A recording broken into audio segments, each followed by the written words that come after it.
Porque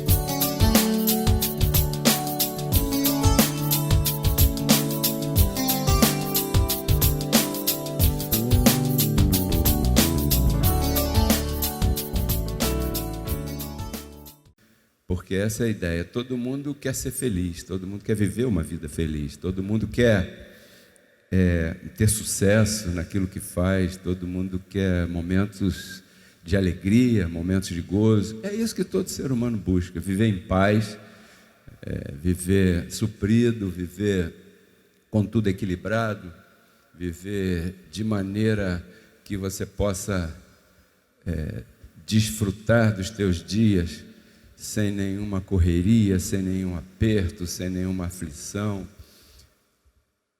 O detalhe é que as aflições fazem parte do jogo. E eu quero te contar uma história. Essa história se divide em algumas partes e ela se refere a um homem, um fazendeiro, que era sábio, já tinha uma certa maturidade e ele alcançou um determinado patamar de sabedoria. Eu quero crer que esse homem estava com os olhos do entendimento iluminados pela graça de Deus, assim como você está. Então ele, por causa dessa sabedoria profunda que ele exercia dia após dia, a sua fazenda aumentou muito, ele se tornou um homem muito próspero, muito rico e muito conhecido no seu local, ali na sua moradia, sua fazenda grandíssima. Ele criava gado, criava cavalo, tinha plantação, tinha colheita, e, claro, se tinha plantação, tinha colheita. Era um homem muito admirado por muita gente. E um dia, nos seus afazeres, consertando uma parte da cerca que havia quebrado, um dos seus cavalos mais valiosos fugiu, saltou e por aqui a caminho, foi embora, desapareceu. E aquele homem olhou aquilo sem poder fazer nada, não lhe restava mais nada do que continuar o seu trabalho e deixar, porque cavalo muito veloz ele não ia conseguir pegar. E sem saber exatamente como nem aonde buscar, ele ficou quieto. 2 dias depois, essa notícia correu na vizinhança e vieram seus vizinhos, aquele grupo de vizinhos que vão visitar quando acontece alguma coisa. Eu não sei se você já conhece alguém assim lá onde você mora, mas, eu não sei, mas lá também tinha esses vizinhos e foram visitar e tal, naquele cafezinho, entre um cafezinho e um copo d'água, eles comentaram em uníssono: que azar você deu. O fazendeiro ouviu aquilo e, como era um homem sábio, sabe o que ele respondeu? Talvez. Passaram-se 7, 8 dias, o homem estava lá na sua lida, no seu trabalho. Qual foi sua surpresa quando saltou para cá na cerca aquele cavalo que havia fugido? Mas dessa vez a surpresa não foi porque o cavalo voltou só, é que o cavalo trouxe com ele mais 7 outros cavalos selvagens que estavam perdidos por lá, e como eles se conheceram nas suas cavalgaduras, voltaram juntos em busca de água e de comida.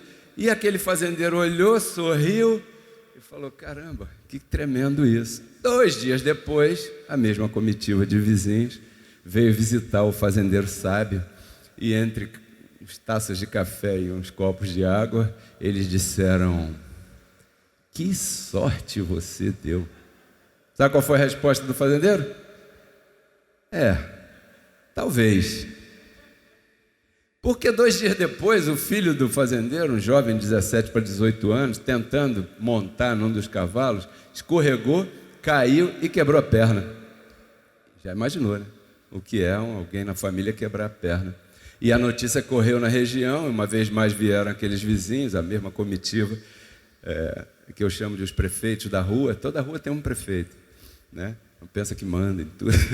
Todo lugar tem isso. Aí chegaram lá para visitar o fazendeiro, visitar o filho, conduídos com aquela situação, chegaram a uma conclusão e comentaram: que azar você deu. Aí o fazendeiro parou, respirou. Sabe qual foi a resposta? Talvez. Passou um outro tempo, né? veio uma comitiva militar visitar a fazenda, porque o país estava entrando em guerra e eles estavam recrutando jovens para ir para a guerra. Quando chegaram na casa do fazendeiro, olharam o estado do menino, 18 anos com perna quebrada, não serve para ser soldado, pelo menos por agora, deixa o menino em paz, foram embora. 2 dias depois, veio aquela comitiva de vizinho. Que sorte você deu. Sabe o que o fazendeiro respondeu? Talvez. A nossa vida é feita de momentos, e esse é o tema de hoje. Diga, momentos. O que são momentos? Momentos são uma fração de tempo em que acontece alguma coisa na tua vida, na minha vida, na nossa vida. Essa fração de tempo pode ser 1 segundo, um momento em que 1 segundo você desliza e cai no chão e se machuca. Mas esse momento pode durar um pouco mais. Momentos são momentos, não podemos definir quanto tempo dura um momento. Mas a nossa vida é feita de um ciclo de temporada, de momentos. Salomão, aquele sábio dessa terra, ele dividiu esses momentos em 28 temporadas. Tempo de sorrir, tempo de chorar, tempo de plantar, tempo de colher, tempo disso, tempo daquilo, né? Tempo de dormir, tempo de estar acordado e tal. Nossa vida é feita de altos e baixos.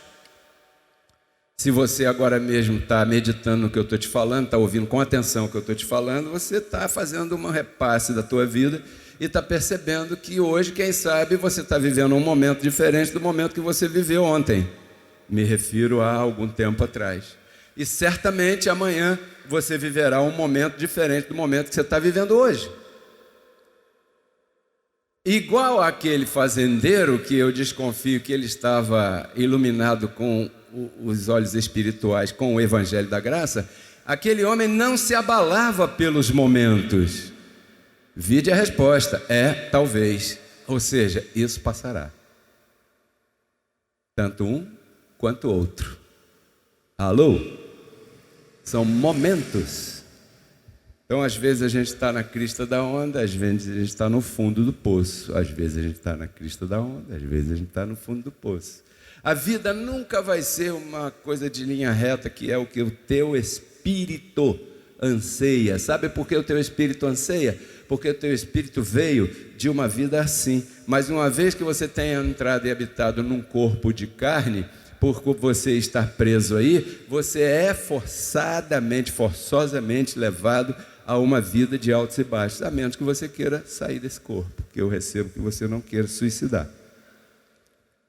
Então, os momentos são acontecimentos. Muito agradecido, minha moreninha.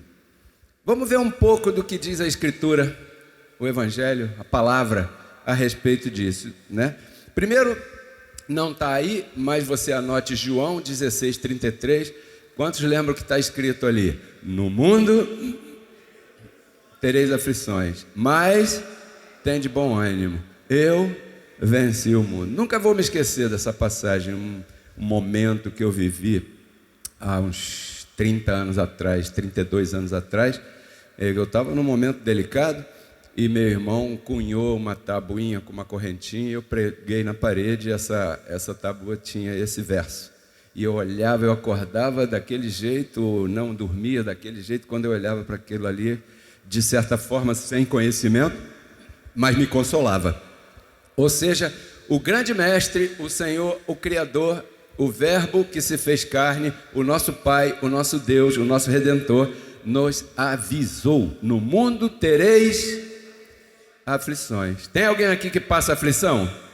Seja de finanças, seja de uma situação no teu casamento, seja uma enfermidade mentirosa que fica te assolando. De qualquer maneira você vai ter uma aflição, uma prova na escola, um trabalho que você quer mas não consegue ainda, uma situação aqui e acolá. Então, aqueles que são menos informados, eles reputam as aflições ao diabo. E os pastores mal informados, que não são os pastores de Jeremias 3,15, da profecia, eles vão dizer que tua vida está em aflição porque o diabo, o devorador, o Satanás, o inimigo e não sei o que, está furioso contigo e quer botar tropeço no teu casamento, na tua finança, no teu trabalho, na tua casa, no teu ministério, em qualquer coisa. Esses são os menos informados e as pessoas que você menos deve ouvir. O que você deve ouvir é uma palavra que estava oculta antes da fundação do mundo para a nossa glória, 1 Coríntios 2,6, que é o que pregamos. Então, apague, se você ainda pensa nisso, apague essa coisa do malfeitor, do diabo, como dizem por aí, como é cabrunco, como é? O chifrudo, não sei o que, tanto nome, né? Digo, o diabo já morreu. Já morreu, acabou. Romanos 8,18. Pois tenho para mim que as aflições do tempo presente, quantos aqui passam aflições? No tempo presente, não são comparáveis com a glória que em nós há de se manifestar. O que é isso? Que glória é essa? Aprendizado. Não é nada místico. Toda tribulação e aflição, ela vem com o proveito, o propósito, o objetivo de nos fazer aprender alguma coisa. Você já entrou no SPC, no Serasa, alguma vez na tua vida? Não é uma tribulação? Isso aí, eu já entrei. Será que só eu que entrei? Estou ruim. Não é uma aflição tremenda? Não é uma coisa... É tanta aflição que você já entrou, mas fica com vergonha de admitir. É uma aflição tão inconveniente, né? Mas por que isso aconteceu? Com o propósito de você aprender a não gastar mais daquilo que você ganha. Sim. E se porventura, o dia que você sair, você repetir as atitudes de antes, você vai entrar de novo. Sim. A vida é assim. Não, agora eu estou na igreja, eu estou na graça, e na graça os anjos me livram. Experimenta. Os anjos vão te acompanhar na tribulação, mas você vai continuar nela. Ou melhor, continuar passando por ela. Mas aqui, o apóstolo da graça diz que ele passava aflições, ele passava necessidade, ele passava situações difíceis. E em algum momento ele disse: bem fizestes, ó Filipenses, em participar comigo em minhas necessidades. Quando os filipenses enviaram dinheiro, né, semente, para o ministério do apóstolo Paulo. E depois ele: aprendi a andar em abundância, aprendi a andar em escassez. Aí o verso 13, que muita gente mal interpreta: tudo posso naquele que me fortalece. Paulo estava falando de sustento material naquele momento ali. Então as aflições fazem parte da vida. Nunca ouça uma pessoa que chamada líder religioso ou pastor, ou que seja, que te prometa que você não vai sentir determinadas dificuldades se você permanecer ou entrar naquela igreja, porque isso seria mentira. As aflições estão presentes em todo lugar. Olha aí Romanos 5,3, que diz agora, ó, a tribulação produz paciência. Eu vou ler o verso completo para você aqui, para acompanhar junto contigo, porque toda tribulação tem um propósito, e aqui nós estamos vendo, por exemplo, um dos propósitos da tribulação. Não somente isso, né? Senão que também nos gloriamos nas tribulações, diz o apóstolo Paulo nesse verso aí, sabendo que a tribulação produz paciência. A tribulação não vai te matar, a tribulação não vem do diabo, a tribulação não vai te jogar no inferno, a tribulação é um tratamento de Deus contigo para que você seja experimentado em determinada área. E para essa tribulação acontecer na tua vida, vai existir um momento. Por isso que o tema se chama Momentos. Mas a tribulação produz paciência. Ninguém vai morrer porque está atribulado. Eu recebo que ninguém vai morrer porque está atribulado. Quando passar numa tribulação, você vai se lembrar dessa palavra. Espera aí, Deus está exercitando paciência em mim. De repente eu sou meio atabalhoado, como uma vez me disse um pastor no sistema religioso, que eu era atabalhoado. E eu não recebi essa palavra, mas até hoje me lembro dela. Mas eu entendi que as tribulações produzem paciência. Calma, porque o tempo pertence a quem? Sabe o que Paulo diz? Não desanimemos, pois, de fazer o bem, porque a seu tempo, terceira pessoa, Paulo está falando com a congregação: olha, vocês não desanimemos, todos nós, de fazer o bem, porque a seu tempo, outra pessoa, está falando de Deus, colheremos se não desfalecermos. Ou seja, quer dizer que esses momentos têm a possibilidade de nos abater, nos afligir, nos maltratar, e talvez alguns possam desistir, quase chegando na meta, e por aí deixem de colher aquilo que está preparado para você colher, porque tem uma colheita preparada para você. Você recebe? Você tem um pai que é dono de todas as coisas, dono de toda a saúde, dono de todo o entendimento, dono de toda a misericórdia e dono de todas as coisas materiais. Só que ele só nos dá aquilo que nós podemos lhe dar. Você não daria a chave do teu carro para o teu filho de 3 anos. Primeiro ele tem que passar na tribulação da autoescola. Aprender a se comportar atrás daquele volante para depois não sair fazendo por aí. Segundo aos Coríntios 4,17. Olha o que diz aí o Evangelho da Graça, né? Segundo aos Coríntios, capítulo 4, verso 17. Vá anotando esses versos, porque eu tenho certeza que em muitos momentos vão te ajudar.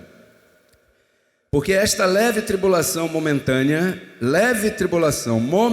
o apóstolo Paulo estava tão exercitado que ele tinha coragem, tinha capacidade de se referir à tribulação que ele passava como leve. E isso é muito difícil.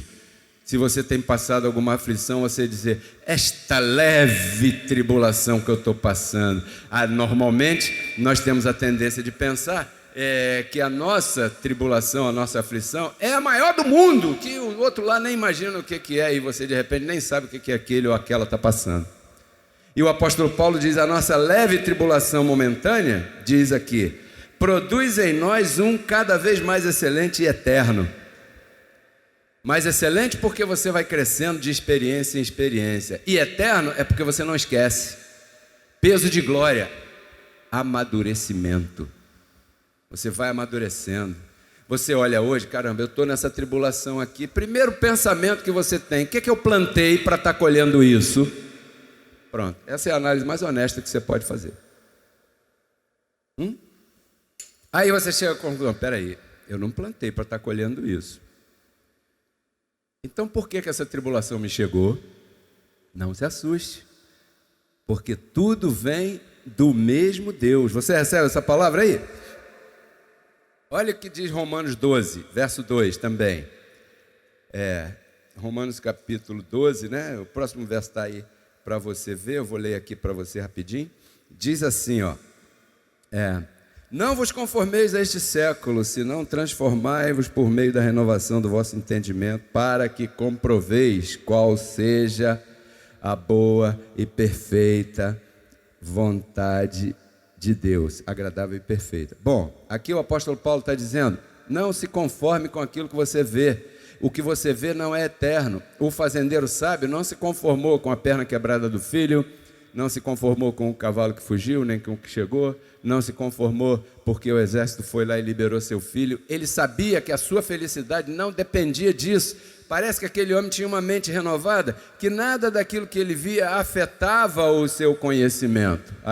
Agora, olha essa síntese aqui. A tribulação força, empurra, convence você a falar com aquele que resolve. Em Filipenses 4:6, a Bíblia diz o quê? Faça todas as tuas petições conhecidas diante de Deus, vírgula, e o verso 7 fala assim: e a paz de Deus, ou seja, depois que você conversar, tiver uma entrevista com Deus, né? Depois que você buscar, expor para Ele tudo que está em teu coração, aí o verso 7 diz: e a paz de Deus, que excede todo pensamento, entendimento, consolará vossos corações. Porque uma coisa eu te digo, uma pessoa que está passando aflição ou tribulação, o que ela busca de Deus é consolo no seu coração, verdade? Para quê? Para poder viver, respirar, dormir, comer, se alimentar, se relacionar melhor. Porque as pessoas que não têm um pouco deste conhecimento estão se desesperando, como dizia nosso apóstolo, estão se afogando num copo d'água, sem esperar um pouquinho, porque isso tudo passará. Tudo vai passar. Outro dia estava uma chuva de inundação, hoje está só um calor danado. Tudo muda, tudo é um ciclo, não se desespere, Deus está no controle, Ele está te ensinando. Uma vez eu ouvi de alguém, quando você está no fundo do poço, só tem um lugar para onde você pode olhar. Para onde é? Para cima. Eu não sei se alguém aqui já esteve no fundo do poço, como eu. Segundo aos Coríntios 12, 9, olha o que diz aí. Segundo aos Coríntios, capítulo 12, verso 9. Então o Senhor me disse, basta-te a minha graça. Basta-te a minha graça. Ou seja, a minha palavra, o meu conhecimento é suficiente para você vencer isso. Basta isso. Basta. Porque meu poder... Quantos querem o poder de Deus na sua vida? Olha o que diz aí. Meu poder se aperfeiçoa na debilidade. Meu poder, diz o Senhor Paulo, meu poder se aperfeiçoa na fraqueza. Mas o problema é que o ser humano é muito orgulhoso e ele não quer admitir a fraqueza. E aí, ao não admitir, é como se ele impedisse o poder de Deus de se manifestar. Porque quando você não admite que não pode com uma situação, Ele vai interceder por você através da sua cobertura angelical. Eu não sei se você já passou alguma experiência de milagre na tua vida, algum testemunho na tua vida. Não, eu não posso com essa situação. Aí entra o poder de Deus. Mas quando você se enche dos teus brios, dos teus valores, e começa a querer encarar aquilo que você não pode como se pudesse, o poder de Deus como que ficasse paralisado na tua vida. Por isso aí diz, as tribulações nos convencem das nossas limitações. Nós somos limitados, estamos num vaso de barro. Tem situações, acontecimentos e momentos que nós não vamos poder encarar e resolver. Está além das nossas mãos. Quem sabe... Eu não sei porque o Senhor me mostrou esse tema durante toda essa semana. Certamente isso está consolando o coração de alguém. Você recebe? Quantos estão entendendo o que eu estou dizendo bem claramente? Quantos estão recebendo no Espírito essa palavra? Então, nos convencem das nossas limitações. Nós precisamos ser convencidos delas. Por isso é que Deus permitiu que em nós continuasse esse sintoma, essa coisa. Porque essa semana eu estava lendo e estudando, diz que Ele levou sobre si as nossas dificuldades todas. Ah, ok. Eu vim para que tenham vida e vida em abundância. Ah, ok, legal. Aí depois, no mundo tereis aflições, mas tende bom ânimo porque eu venci o mundo. Ok, mas não entendi. Eu acho que você é sincero com teu pai, né? Sim ou não? Teu pai carnal, você já conversou com ele assim, olho no olho, papi, e colocou para ele, pai, eu não entendi isso não. Senhor, eu não entendi isso não. O Senhor venceu o mundo. Muito bem, eu acredito nisso. Cremos no que está escrito. O Senhor levou sobre si tudo isso aí. E depois o Senhor diz, tenha bom ânimo. Ou seja, o Senhor está dizendo que no mundo eu vou continuar tendo aflição, mas o Senhor não já venceu o mundo? Então eu entendia que essas coisas não eram para mim, porque se o meu rei, o meu pai já venceu todas elas, por que é que eu tenho que passar pelas mesmas coisas? Não entendi isso não, Senhor. Aí, depois, principalmente com esse verso aqui que o apóstolo Paulo nos coloca, basta-te a minha graça, porque o meu poder se aperfeiçoa na tua debilidade, na tua fraqueza. que quer dizer isso?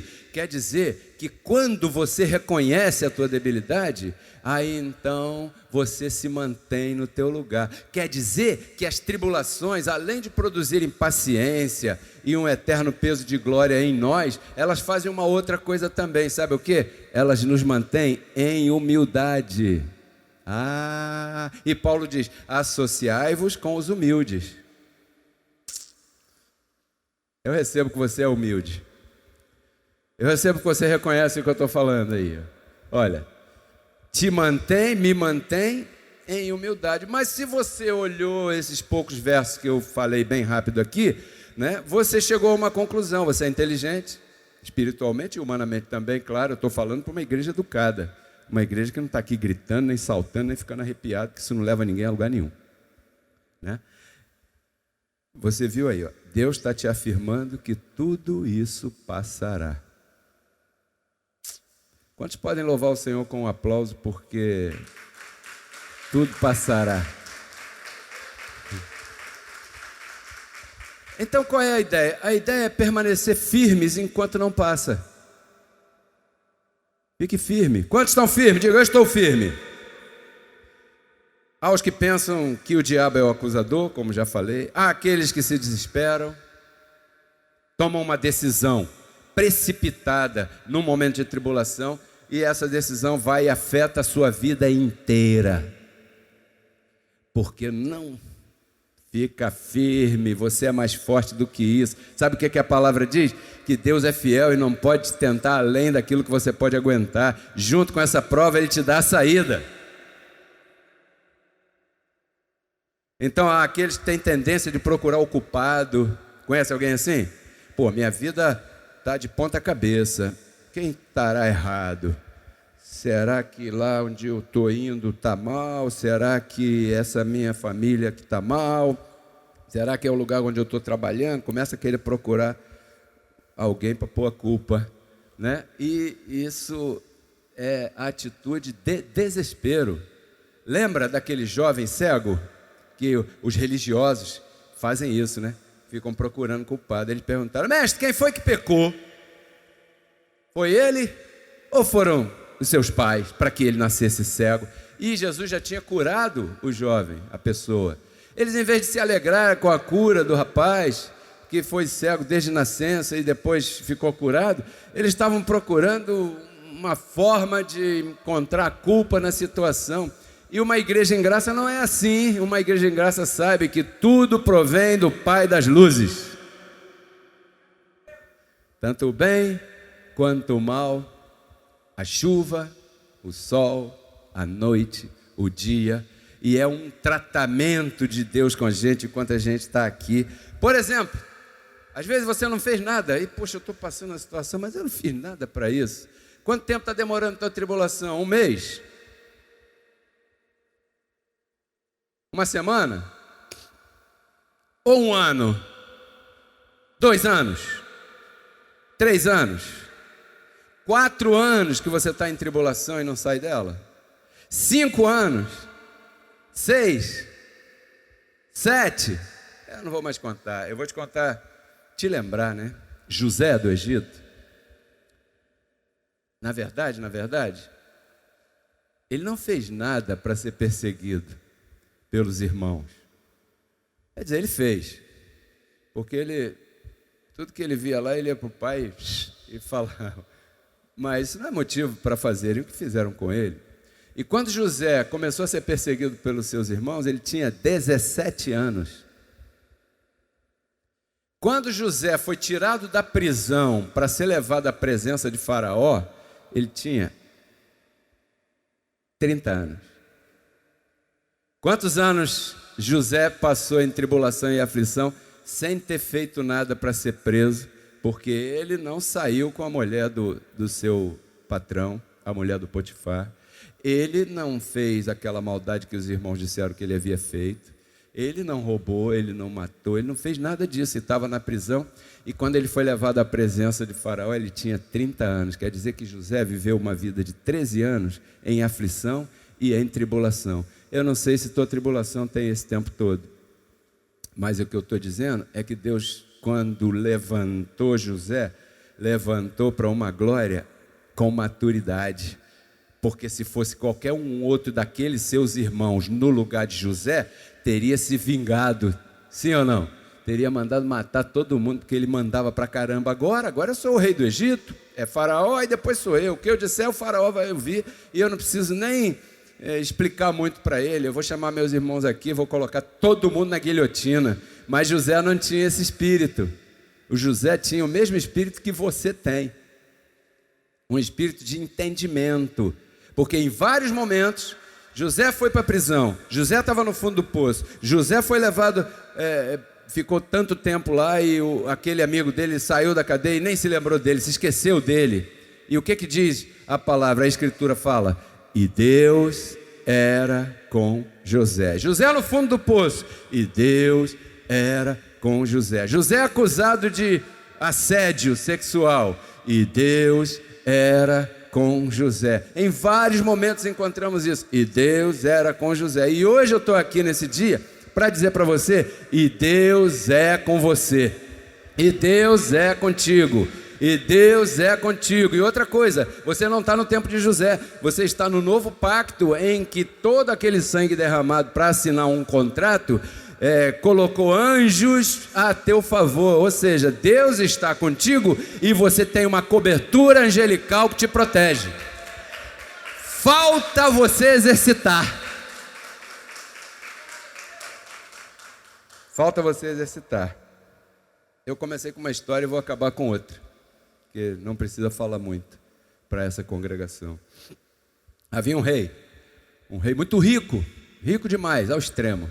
Um grande exército, um grande reino, uma riqueza, um tesouro maravilhoso e tal. Mas ele era inquieto porque ele não sabia qual era a sabedoria do mundo, da vida. Ele já tinha uma certa idade e ele não sabia a sabedoria da vida, ele queria. Então ele tinha lá os seus magos, seus sábios, e fez uma reunião com todos eles e falou assim: olha, eu quero de vocês uma coisa que eu nunca pedi, agora eu vou pedir, eu sei que vocês são capazes de me atender nesse pedido.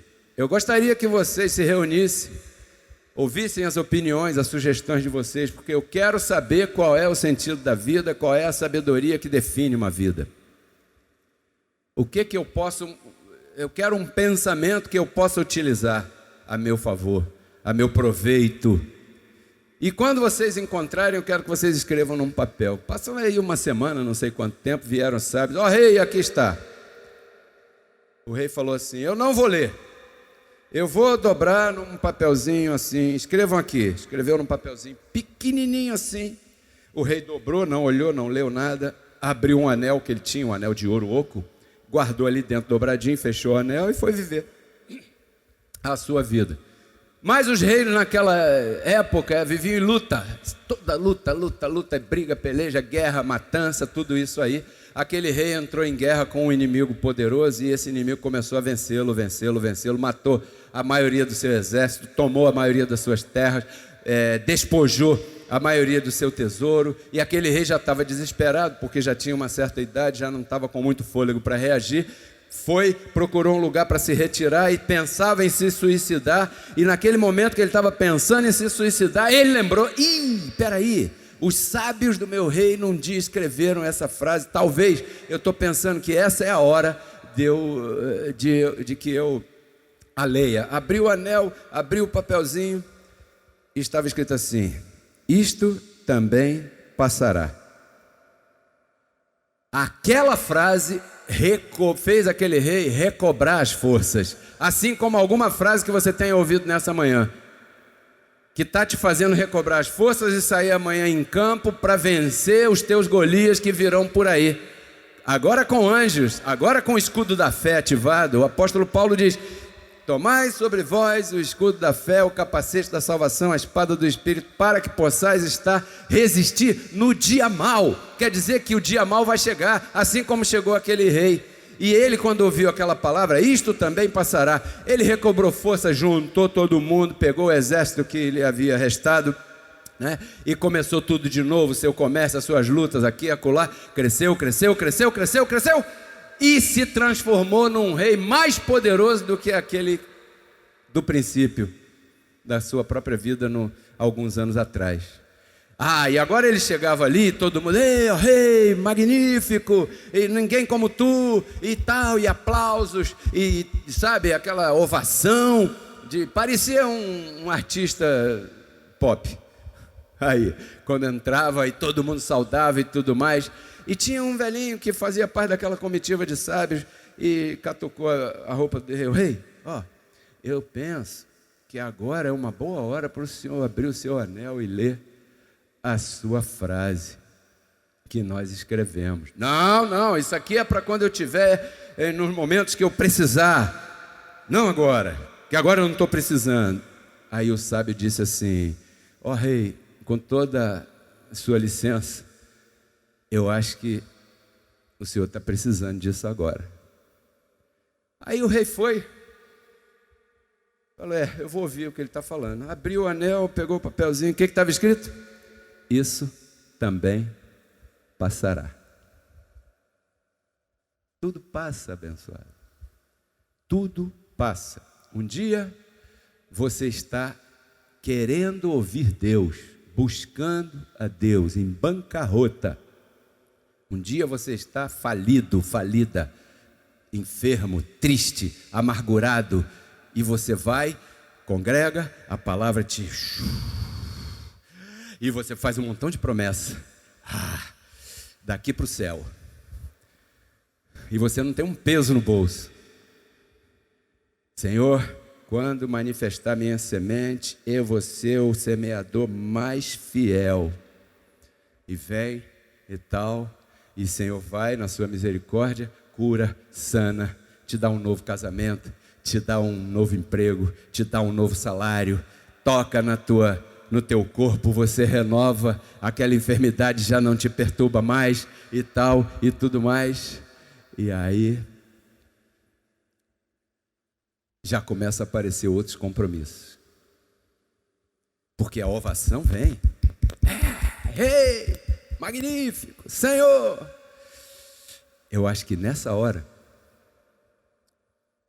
em que as pessoas que receberam da boca de José Luiz cresceram, foram prosperadas, ou da minha boca, nesse pouco tempo que eu estou ministrando, cresceram, foram prosperadas, sanadas, consoladas. Nessa hora em que as pessoas então se esquecem, que tem momento que a gente não quer nem que Deus ajude, né? Não precisa. Eu confesso que haja um sábio do lado dessa pessoa que diga assim, ei, isso também passará. Momentos.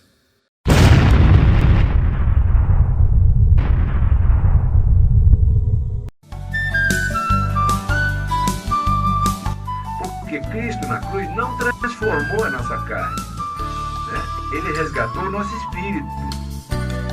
A Bíblia diz que Deus estava em Cristo reconciliando consigo os seus filhos, né? E nos entregou a palavra da reconciliação. E a palavra da reconciliação é essa que nós pregamos, abençoado.